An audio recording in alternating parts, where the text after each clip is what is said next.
지난주 성령 강림 주일을 지났고 또 이번 6월 한 달은 성령님에 대해서 말씀을 통해서 좀 배움의 시간들이 있습니다. 오늘 성령 강림 주일을 기억하고 금요 기도회에 모였습니다. 성령께서 임하시기를 간절히 기도하고 구하였던 초대교회 마가 다락방의 은혜가 역사가 뜨거운 성령의 충만함의 역사가 오늘 여러분 가운데 있기를 우리 주님의 이름으로 축복합니다. 오늘 에스겔 37장 읽고 있는데요. 사실 에스겔서 이 본문은 역사상 가장 어둡고 절망적인 순간을 지날 때 말씀하셨던 대목입니다. 나라는 이미 멸망당했고요. 성전은 파괴되었고 하나님과의 거리감은 굉장히 멀리 떨어져 있던 때입니다. 지금 에스겔이 서 있는 이 자리는 바벨론 포로로 끌려와 있는 종살이하고 있는 그런 곳입니다. 하나님을 믿는다라는 것 자체가 너무 어렵기도 하고 그게 정말 가치가 있는 일인가 싶은 생각까지도 들던 때였습니다.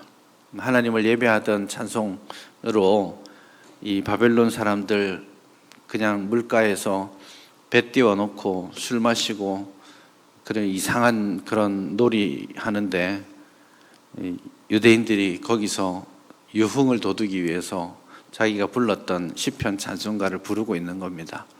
그 살기 위해서 그렇게 하고 그 물가에 앉아서 얼마나 인생이 보잘것없고 이게 정말 사는 것인가 싶은 그 순간입니다.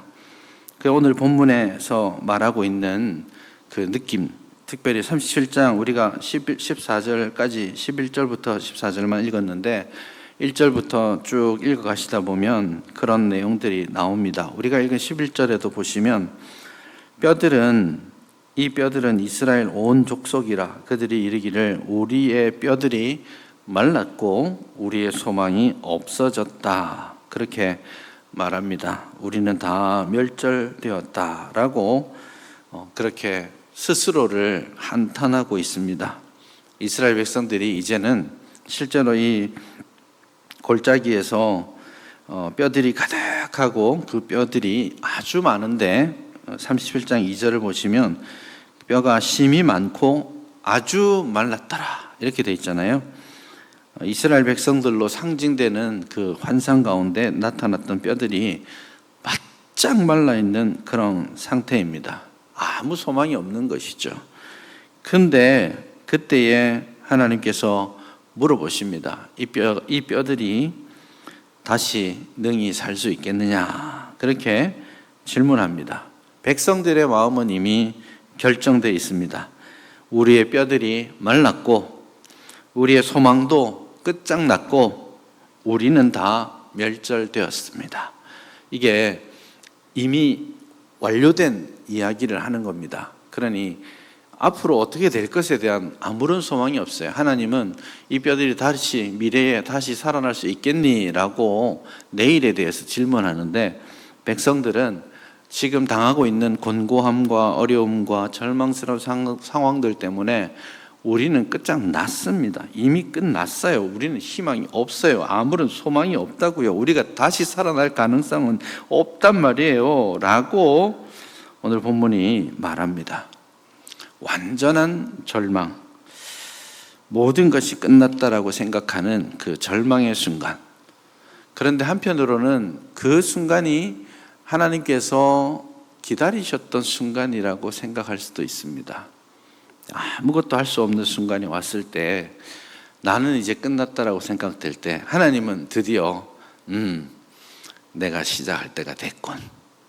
내가 해보겠다고 막 노력하고 스스로 뭔가를 해보겠다라고 계획 세우고 이럴 때 하나님은 두 번째가 돼 있잖아요. 내 의지와 내 계획과 내 능력과 내 재물과 내 지식이 나를 다시 살릴 수 있을 것이라고 기대하고 노력하지만 어쩌면 하나님은 그 모든 기대와 소망이 끊어질 때까지 우리를 더 오래 참고 기다리고 계시는 것 같아요.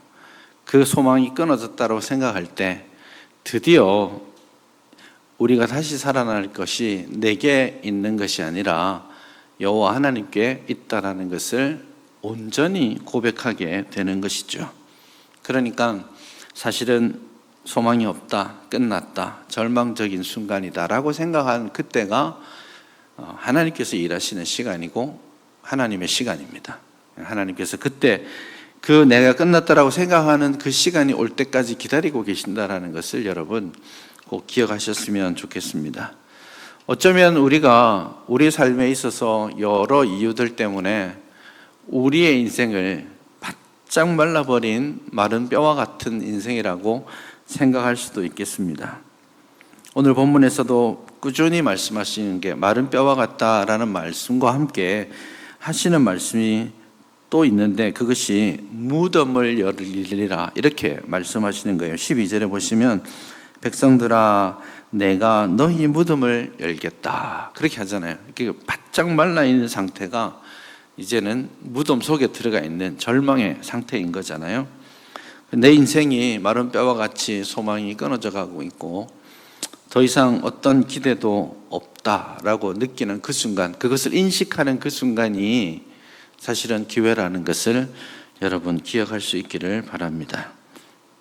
그걸 인식할 때 하나님의 은혜와 하나님의 역사와 하나님의 능력이 임한다라는 거예요. 그게 개인이든 교회이든 국가이든 어떤 의미에서는 굉장히 쇠퇴하는, 영적으로나 물리적으로나 쇠퇴하고 있는 시대를 지나지만 어떤 사람들은 한국 교회가 더 망해야 돼, 더 망해야 돼, 끝까지 내려가서 아무것도 할 수 없다라고 하는 그 순간 하나님이 다시 교회를 일으킬 것이다 라는 예언 아닌 예언을 하는 사람들도 있습니다.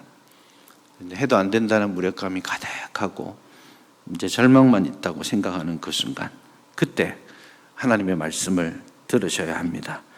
11절을 보시면 이 뼈들은 이스라엘 온 족속이라 그들이 이르기를 우리가 말랐고 소망이 없고 다 멸절되었다라고 그렇게 말하죠. 우리는 그렇게라고 말하는데요. 그러나 12절서부터는 하나님께서 이렇게 말씀하십니다. 주 여호와께서 이와 같이 말씀하시기를 내 백성들아 내가 너희 무덤을 열고 내가 너희로 거기에서 나오게 하고 내가 이스라엘 땅으로 들어가게 하겠다. 하나님은 의도적으로 내가 하는 거야, 내가 할 거야 그렇게 오늘 말씀하십니다. 그 소망이 우리에게 있기를 바랍니다. 개인적으로든 교회적으로든 국가적으로든 우리가 참 어렵고 힘든 터널과 같은 시간들을 지나고 있는 것이 사실입니다. 우리 교회도 130년의 역사를 가지고 있고요. 우리 교회 유명합니다. 어딜 가도요. 강화구 하면 제일용도교회 목사다 이러면 몰라주는 사람 없습니다.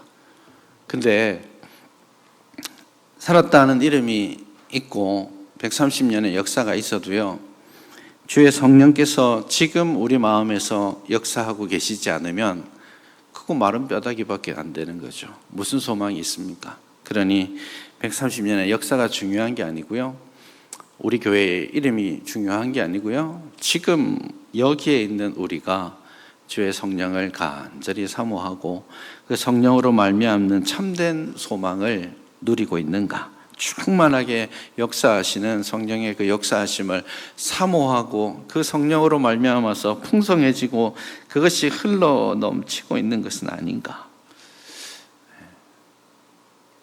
그 소망이 우리에게, 그 생각이 우리에게 있었으면 좋겠습니다.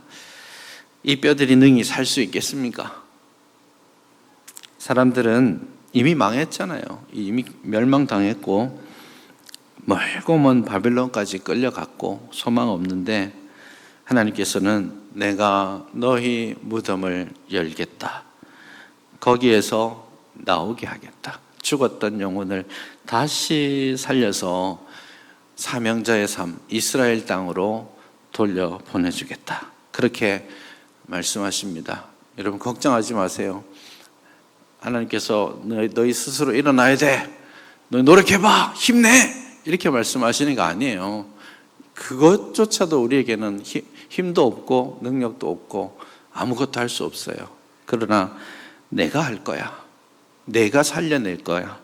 내가 다시 너희들을 이스라엘 백성의 자리에 세워둘 거야. 그렇게 말씀합니다. 그러니 우리의 영혼이 소생하고 우리가 하나님의 영으로 채워지는 역사는 하나님의 일입니다. 성령 하나님의 완벽한 일이라는 것을 여러분 기억하시고, 그러면 우리가 할 일은 그 성령님이 오실 때까지 내가 섣불리 나서지 않고 성령이 오시기를 간절히 기다리고 기도하고 소망하고 포기하지 않는 겁니다. 그렇게 기다리는 영혼에게 우리 하나님이 말씀해 주시는 것이죠. 그렇게 함으로써 오늘 13절을 보시면 마지막에 보면 그렇게 함으로 너희는 내가 여호와인 줄을 알리라. 성령께서 오시고 성령이 우리 마음속에서 나에게 새 소망을 주시고 영원을 꿈꾸게 하시고 흘러넘치는 생명의 생기가 불어 넘치게 될 때 우리가 우리를 보면서 야, 역시 하나님은 살아계신다 고백하게 되겠고, 세상 사람들이 우리를 보면서 야, 저들의 하나님은 정말 살아계신 하나님이시구나 그렇게 말하게 될 거예요. 왜냐하면 우리가 다시 살게 되면 성령으로 충만하게 되고 성령의 사람으로 거듭나고 우리가 함께 교회를 이루게 될 때 놀라운 변화들이 있을 거이기 때문에 정체성의 변화가 분명하게 나타날 것이기 때문입니다. 우리 쭉 한번 보시면요, 생기를 불어넣어 주시고 그 많은 이제 죽었던 영혼들이 말라 비틀어진 그 뼈가 다시 일어나서 그리고 이루게 되는 것이 뭐냐면 지극히 큰 하나님의 군대가 되는 겁니다. 그래서 우리가 성령의 인도하심을 따라서 성령의 영이 생기가 우리 안에서 돌기 시작하고 그로 말미암아 하나님의 역사가 일어나기 시작하면 우리는 다시는 예전 같지 않을 거예요. 예전같이 절망하고 또 삶 가운데 좌절하고 실망하지 않을 겁니다. 어떤 순간이 와도 어떤 어려움이 와도 우리는 성령 하나님으로 말미암아서 즐거워하게 될 겁니다. 여러분, 예수 그리스도께서 우리 자신을 위해 죽으시고 부활하셨다는 사실을 믿습니까? 돌이킬 수 없는 사실이잖아요. 그러면 그 사실, 예수 그리스도의 부활을 믿고 그 부활로 말미암아서 주의 성령께서 오순절에 임하셨다는 것을 믿는다면 우리는 결코 다시 돌아갈 수 없습니다. 우리는 하나님의 큰 군대로 부름받았다는 사실을 기억할 수 있기를 바랍니다. 그러나 오늘 우리가 하나님 앞에 기도하면서 좀 간절히 매달렸으면 좋겠습니다. 지금 우리에게 필요한 것은요, 우리 교회를 생각하더라도 지금 우리에게 필요한 것은 훌륭한 프로그램이 아니에요. 시스템이 잘 돌아가도록 만들어 놓는 거 아닙니다. 우리 교회 130년 전통이 노하우를 다 가지고 있잖아요. 척척하면 척으로 딱 돌아갑니다. 해왔던 많은 전통들이 있으니까. 근데 진짜 필요한 건 그런 게 아니고요, 생명의 영이신 성령께서 우리를 다시 살리시는 겁니다. 성령께서 우리에게 임하셔서 우리가 마른 뼈 같이 썩어버리고 말라버렸던 우리가 다시 살게 하여 주시옵소서. 죄와 사망의 법 아래에서 속박되어 있고 소망 없던 우리를 해방케 하시는, 우리를 자유케 하시는 영이신 예수 그리스도께서 우리에게 오셔서 우리에게 참된 자유와 기쁨 주시기를 기도해야 하는 겁니다. 죄 아래서 정말 종노릇하면서 소망 없던 우리에게 주의 성령께서 오셨을 때 우리를 하나님의 자녀로 삼아주시고 아들의 영을 보여주시고 우리가 누구를 닮아가야 될지, 예수 그리스도를 닮아가는 그런 놀라운 은혜와 특권을 누릴 수 있도록 하시는 겁니다. 그러니 생명의 영께서, 양자의 영께서 우리에게 오셔서 내가 하나님의 아들, 하나님의 딸이 되었음을 확신하고 이 땅을 다시 살아갈 수 있도록 힘주셔야 하는 겁니다. 겁니다. 성령께서 오셔서 우리에게 권능을 주셔야 우리가 이 복음의 말씀을 들고 땅끝까지 나아가서 하나님의 말씀을 선언할 수 있는 그런 사명자가 되는 겁니다. 그런 능력의 영이신 성령께서 우리에게 임하여 주시옵소서. 성령의 바람이 우리에게 풀어 주시고 생기를 넣으시고 하나님의 군대로 다시 서게 하여 주시옵소서.